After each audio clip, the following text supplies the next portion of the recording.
Talk-3, Monday, 24th June, 1895. The reading was from the Bhakti Sutras.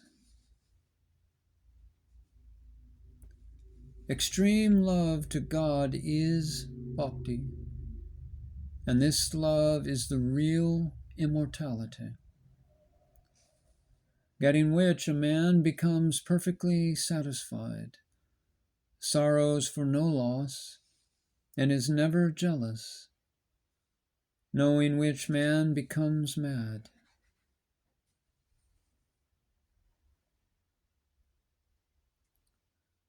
My master Ramakrishna used to say,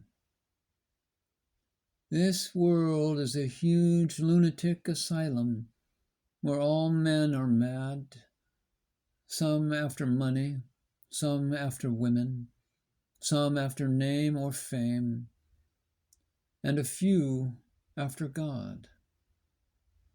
I prefer to be mad after God. For God is the philosopher's stone that turns us to gold in an instant. The form remains, but the nature is changed. The human form remains, but no more can we hurt or sin. Thinking of God, some weep and some sing, some laugh and dance, some say wonderful things, but all speak of nothing but God." So said my master.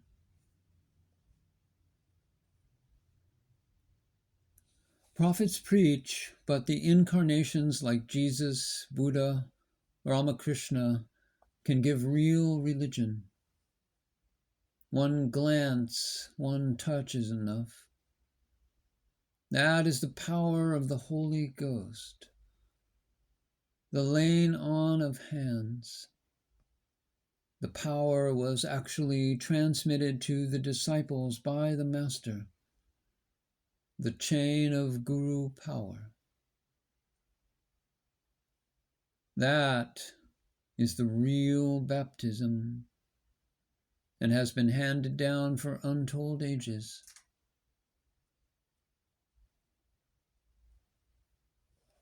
Bhakti cannot be used to fulfill any desires, itself being the check to all desires.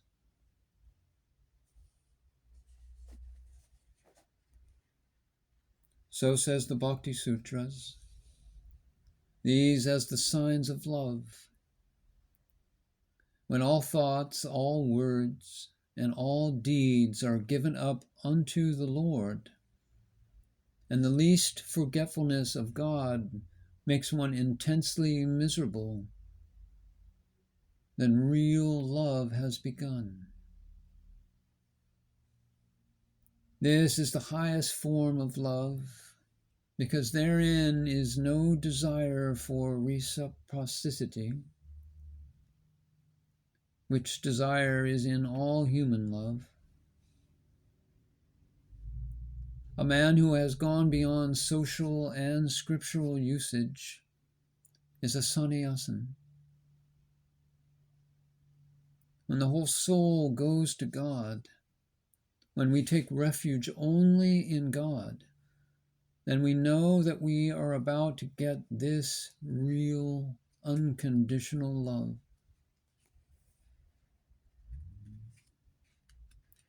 Obey the scriptures until you are strong enough to do without them.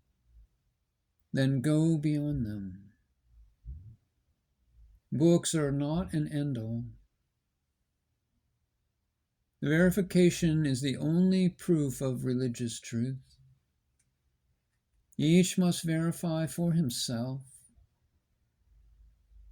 And no teacher who says, "I have seen, but you cannot," is to be trusted. Only that one who says, "You can see also." All scriptures, all truths are Vedas in all times, in all countries. Because these truths are to be seen, and anyone may discover them.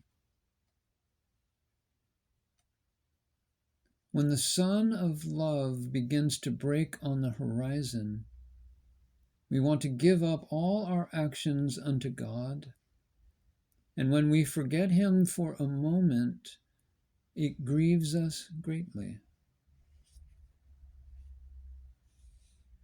Let nothing stand between God and your love for Him.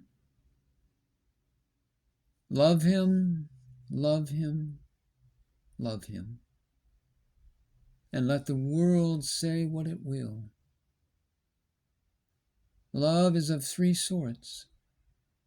One demands, but gives nothing. The second is exchange. And the third is love without thought of return. Love like that of the moth for the light. Love is higher than work, than yoga, than knowledge. Work is merely a schooling for the doer. It can do no good to others. We must work out our own problem. The prophets only show us how to work. What you think, you become, as the saying goes. So if you throw your burden on Jesus, you will have to think of Him and thus become like Him and love Him. For extreme love and the highest knowledge are one.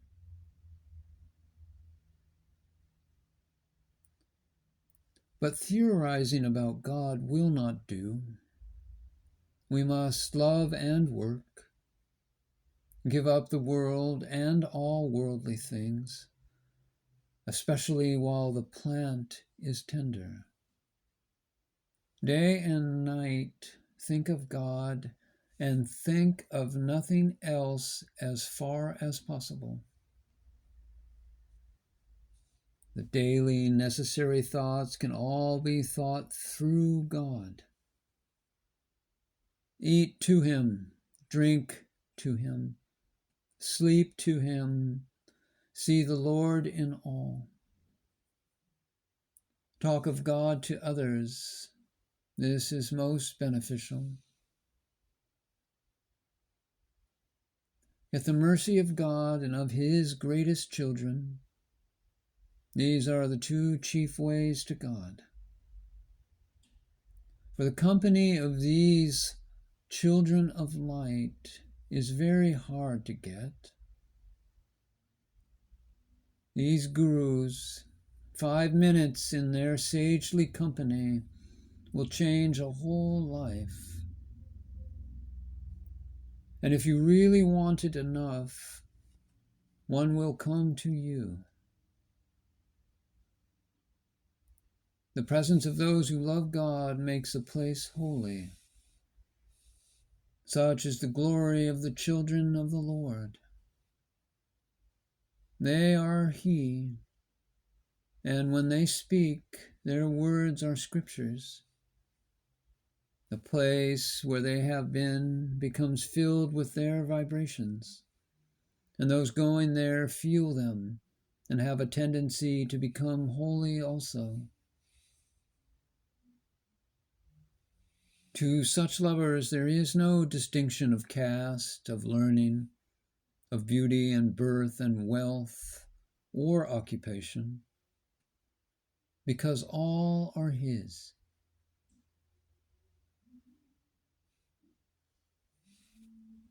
Give up all evil company, especially at the beginning.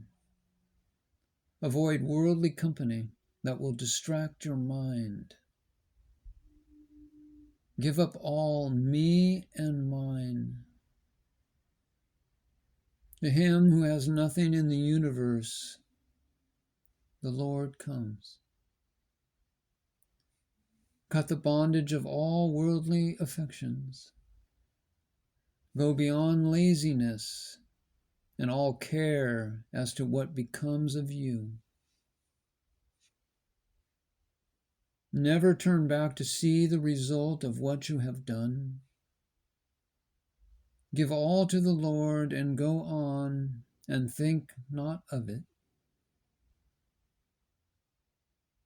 The whole soul pours in a continuous current to God. There is no time to seek money or name or fame. No time to think of anything but God. Then will come into our hearts that infinite, wonderful bliss of love.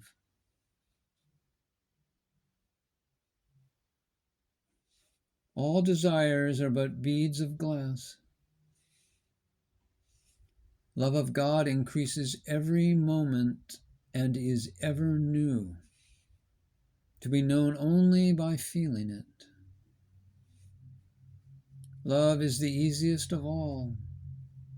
It waits for no logic. It is natural. We need no demonstration, no proof. Reasoning is limiting something by our own minds. We throw a net and catch something, and then say that we have demonstrated it. But never, never can we catch God in a net.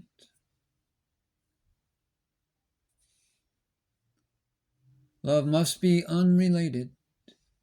Even when we love wrongly, it is of the true love, of the true bliss. The power is the same. Use it as we may. Its very nature is peace and bliss. The murderer, when he kisses his baby, forgets for an instant all but love.